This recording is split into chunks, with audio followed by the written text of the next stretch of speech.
You probably have a few essential Onion sites you need to keep locked exactly where they are. Today, I'm going to show you exactly how to pin and unpin tabs in the Tor browser so you never accidentally lose your most important pages. First, let's talk about why this is so incredibly useful.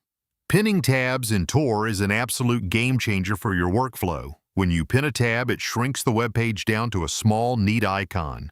More importantly, it removes the Close button from the tab, preventing you from accidentally wiping out a critical secure session while you are clicking around.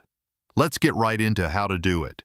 Open your Tor browser and navigate to the website you want to anchor. Next, simply right-click your mouse on that specific tab at the top of your screen.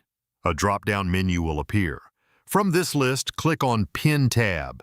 Instantly, your tab will shrink and slide completely over to the far left side of your browser window. It is now secured for your current session. You can do this with as many tabs as you need, creating a clean, organized row of your essential sites. But what if you are finished with your research and want to remove it? Unpinning is just as effortless. Right-click that exact same pinned icon on the top left. Then simply click Unpin tab. The tab will immediately expand back to its normal size, restoring the standard close button so you can exit the page whenever you're ready. It really is that simple to organize your secure workspace. Stay secure out there, and I will see you in the next video.